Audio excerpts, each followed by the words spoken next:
Join with me in the prayer of approach. Eternal God, through our Lord Christ, you open for us the new and living way into your presence.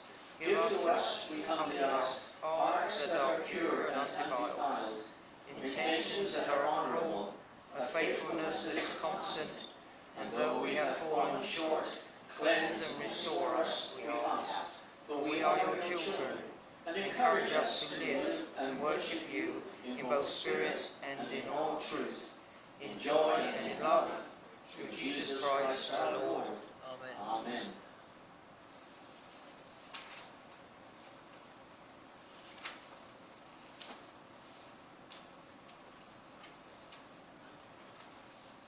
Last week, Valentine's Day, right? Well, things don't stop there. We sometimes develop that love into marriage. And marriage can last a 90-day option to umpteen years of married life together. Somebody once said, marriage is not two perfect people living together, but two imperfect people working things out and making a life for themselves. Now, John and Mary had been married for some 50-odd years. And John and Mary made the finest pickles in the county. He would spend hours poring through the catalogues, looking for the best varieties of cucumbers, while Mary would go through the recipe books, visit the library, hunt up old recipes to find the best recipes for their cucumbers and their pickles. And of course, anybody who visited the house always went home with a jar of their famous pickles. The church was very, very happy because in their fall fair they sold jars and jars of pickles that John and Mary had lovingly put together. John would pour through the catalogues and then go out and in the spring of the year till the soil, plant the seeds and watch them grow.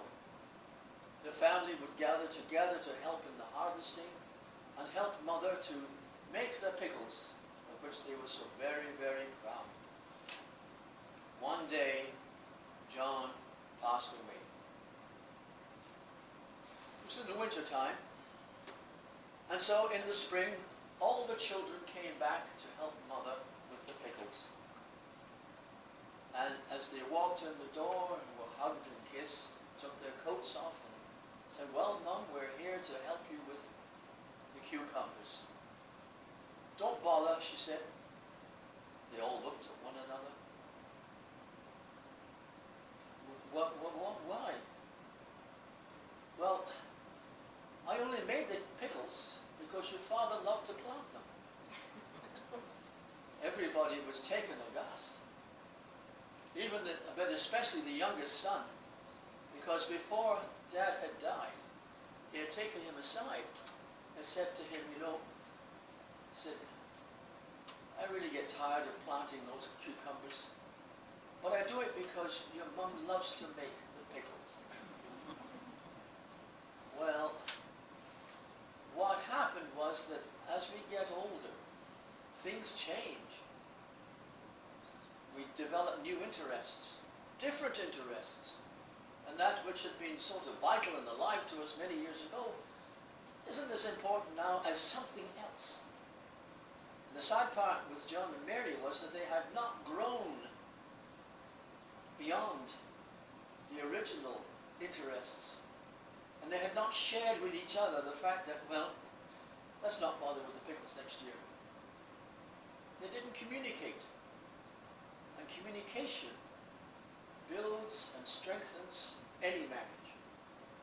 Or lack of communication destroys a marriage. Gives you something to think about. There's a couple of little incidents here that I want to share with you from the same little book that I get some of my ideas. these are comical.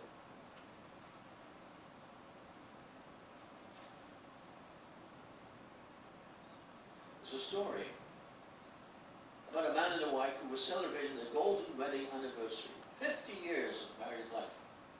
Having spent most of the day with relatives and friends at a big party given in their honor, they were back home. They decided before retiring to have a little snack of tea with bread and butter. Went into the kitchen where the husband opened up a new loaf of bread, handed the end piece, the heel, to his wife. Whereupon she exploded. She said, "For 50 years you have been dumping the heel of the bread on me. I will not take it anymore. This lack of concern for me and what I like." On and on she went in the bitterness of terms for offering her the heel of the bread. The husband was absolutely astonished at her tirade. And when she had finished, he said to her quietly, "But it's my favorite piece."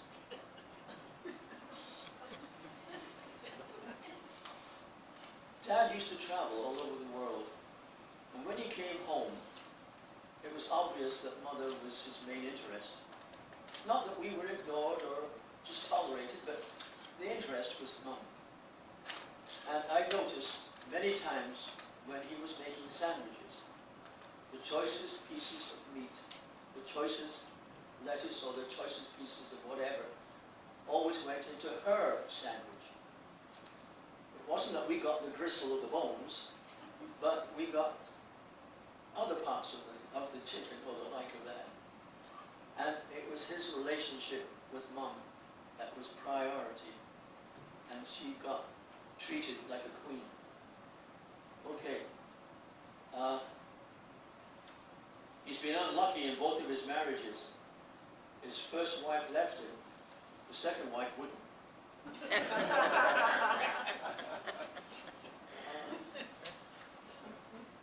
I think that's it. Oh, this is one of the things you've got to be very careful about when people say things to you, especially after 50 years. A golden anniversary party was thrown for an elderly couple. The husband was, elderly, 50 was that? Accept that idea. The husband was moved by the occasion and wanted to tell his wife just how he felt about her.